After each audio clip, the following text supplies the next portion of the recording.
स्वागत है दोस्तों आपका अपने YouTube चैनल SRB क्लासेस पर। आइए आज हम बात करेंगे कक्षा 10वीं का विषय हिंदी त्रैमासिक परीक्षा सत्र 2022-23। जी हाँ दोस्तों, रियल पेपर है, इसी के अनुसार तैयारी करनी है। यही सारे प्रश्न आने वाले हैं। जी हाँ दोस्तों, इस अभी तक हमारे चैनल पर नए हैं तो आपसे रिक्वेस्ट है चैनल को सब्सक्राइब कर बेल आइकन को प्रेस करें ताकि हमारा नया वीडियो आप तक जल्द से जल्द पहुँच जाए। जी हाँ दोस्तों, तो चलिए वीडियो शुरू कर लेते हैं। पूर्णांक का होगा, जी हाँ दोस्तों 80 पूर्णांक का होगा। सब दोस्तों आपको 3 घंटे में 80 नंबर का क्वेश्चन हल करना होगा। निर्देश देख लीजिए, सभी प्रश्न करना अनिवार्य है। जी हाँ दोस्तों, ये सारे प्रश्नों को करना अनिवार्य है। तो आइए देख लीजिए प्रश्न क्या है। प्रश्न क्रमांक 1 देख लीजिए, निम्नलिखित प्रश्नों के उत्तर एक वाक्य में दीजिए। जी हाँ दोस्तों, ये सारे प्रश्न एक एक नंबर वाले हैं। प्रश्न नंबर 1 क्या है, सहस्त्रबाहु कौन था? जी हाँ दोस्तों। दूसरा नंबर देख लीजिए, आत्मकथ्य कविता में कवि ने मधु का प्रयोग किसके लिए किया है? तीसरा नंबर देख लीजिए, कहानी के तत्वों के नाम लिखिए।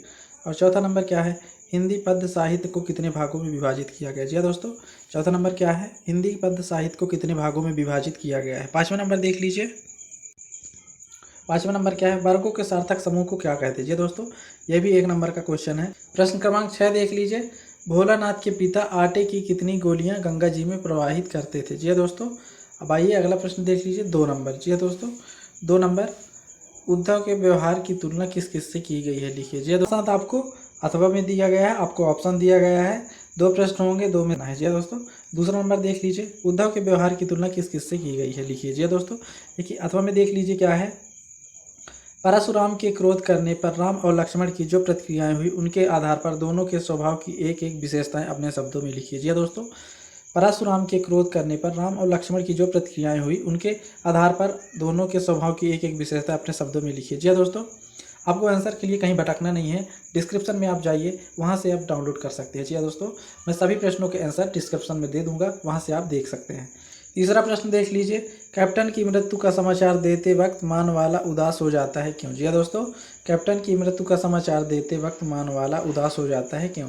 या तो आप इसे भी लिख सकते हैं अथवा में, बाल गोविंद भगत की पुत्रवधु उन्हें अकेले क्यों नहीं छोड़ना चाहती थी? लिखिए। जी दोस्तों, ये दोनों में से आप एक लिख सकते हैं, जो कि 3-3 नंबर वाले प्रश्न हैं। तो चलिए आगे, 10 दिन का स्क्रीनशॉट ले लीजिए और इनका आंसर रिवीजन कर लीजिए। जी हाँ दोस्तों, यह सारे प्रश्न रियल हैं, यही क्वेश्चन आने वाले हैं। प्रश्न क्रमांक 4 देख लीजिए, माता का अंचल पाठ के आधार पर लिखिए कि शिशु का नाम भोलानाथ कैसे पड़ा? जी हाँ दोस्तों, जॉर्ज पंचम की लाट की नाक को पुनः लगाने के लिए मूर्तिकार ने क्या क्या यत्न किए? जी हाँ दोस्तों। अब आइए 5वां प्रश्न देख लेते हैं। 5वां प्रश्न क्या है, प्रश्न देख लीजिए, भक्ति काल की कोई 2 विशेषताएं लिखिए, या अथवा में कहानी और उपन्यास में कोई 2 अंतर लिखिए। जी हाँ दोस्तों, ये दोनों में से आप एक कर सकते हैं। 6वां प्रश्न देख लीजिए, महाकाव्य की 2 रचनाएं तथा रचनाकारों के नाम लिखिए। जी हाँ दोस्तों, महाकाव्य की 2 रचनाएं तथा रचनाकारों के नाम लिखिए, या अथवा में आप ये भी लिख सकते हैं, छायावाद की 2 विशेषताएं याद कीजिए। जी हाँ दोस्तों, या छायावाद की 2 विशेषताएं लिखिए। जी हाँ दोस्तों, इसको भी याद कर सकते हैं। प्रश्न क्रमांक 7 देख लीजिए, महाकाव्य और खंड काव्य में मुख्य 2 अंतर लिखिए। जी हाँ दोस्तों, महाकाव्य और खंड काव्य में कोई 2 मुख्य अंतर लिखिए, या अथवा में आएगा, किन्हीं 2 खंड काव्य के नाम लिखते हुए उनके रचनाकारों के नाम लिखिए। जी हाँ दोस्तों। प्रश्न क्रमांक 8 देख लीजिए, रस की परिभाषा लिखते हुए रस के अंगों के नाम लिखिए। जी हाँ दोस्तों, इसका भी आंसर मैं अपने डिस्क्रिप्शन में डाल दूंगा, वहां से आप देख सकते हैं। अथवा में आएगा, वीर रस की परिभाषा लिखते हुए एक उदाहरण लिखिए। जी हाँ दोस्तों। प्रश्न क्रमांक 9 देख लीजिए, निम्नलिखित में से किन्हीं 2 का संधि विच्छेद कर नाम लिखिए। जी हाँ दोस्तों, नंबर 1 है हिमालय, दूसरा नंबर है जगदीश, तीसरा नंबर है मनोरथ। अगर आपको ये नहीं करना है तो अथवा में क्या दिया है देख लीजिए, निम्नलिखित में से किन्हीं 2 का समास विग्रह कर नाम लिखिए। जी हाँ दोस्तों, पहला है राजभवन, दूसरा है चौराहा और तीसरा नंबर है रात दिन। जी हाँ दोस्तों। प्रश्न क्रमांक 10 देख लीजिए, निम्नलिखित मुहावरों का अर्थ लिखते हुए वाक्यों में प्रयोग कीजिए। जी हाँ दोस्तों, मुहावरों का अर्थ लिखते हुए वाक्यों में प्रयोग कीजिए। पहला नंबर है घी के दिए जलाना। जी हाँ दोस्तों, पहला नंबर है घी के दिए जलाना, दूसरा नंबर है आंखों का तारा है। जी हाँ दोस्तों। अब आइए अगला प्रश्न देख लेते हैं, उसका अथवा में आ सकता है, निपात शब्द किसे कहते हैं, उदाहरण द्वारा समझाइए। जी हाँ दोस्तों, निपात शब्द किसे कहते हैं, उदाहरण द्वारा समझाइए। प्रश्न क्रमांक 11 देख लीजिए, निम्नलिखित अशुद्ध वाक्यों को शुद्ध कीजिए। जी हाँ दोस्तों, अशुद्ध वाक्यों को शुद्ध करना है। का नंबर देगा, श्री कृष्ण के अनेकों नाम है, और का नंबर है वह एक आंख से काना है। जी हाँ दोस्तों, या अथवा में आपको ये करना है तो इसको भी लिख सकते हैं, निम्नलिखित वाक्यार्थों के लिए एक शब्द लिखिए। जी हाँ दोस्तों, का नंबर है रास्ता दिखाने वाला, और खा नंबर है जो उच्च कुल में पैदा हुआ है।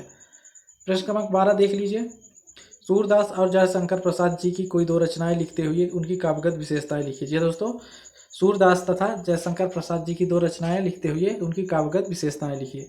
उसी तरह प्रश्न का देख लीजिए, स्वयं प्रकाश अथवा राम वृक्ष बेनीपुरी जी की कोई दो रचनाएं लिखते हुए उनकी साहित्यिक विशेषताएं लिखिए। जी दोस्तों, स्वयं प्रकाश अथवा यानी राम वृक्ष बेनीपुरी जी का दो रचनाएं लिखते हुए उनकी साहित्यिक विशेषताएं लिखना है। प्रश्न क्रमांक 14 देख लीजिए, अपने प्राचार्य महोदय को शाला मुक्ति हेतु आवेदन पत्र लिखिए। जी दोस्तों, अपने प्राचार्य महोदय को शाला मुक्ति हेतु आवेदन पत्र। जी दोस्तों, ये 6 नंबर का क्वेश्चन आएगा। आप इतना अगर याद कर लेते हैं आपके पूरे 80 नंबर आ जाएंगे। जी दोस्तों, तो अलग से आपको कोई भी क्वेश्चन याद नहीं करना, यही सारे क्वेश्चन याद कर लीजिए, यही सारे पेपर में आने वाले हैं। जैसे यह रियल पेपर है। तो किसी और सब्जेक्ट का त्रैमासिक परीक्षा का पेपर चाहिए तो आप कमेंट बॉक्स पर ज़रूर बताएं, मैं जल्द से जल्द प्रोवाइड कराऊंगा। जी दोस्तों, आंसर शीट के साथ प्रोवाइड कराऊंगा। तो चलिए मिलते हैं अगली वीडियो में। जय हिंद, वंदे मातरम।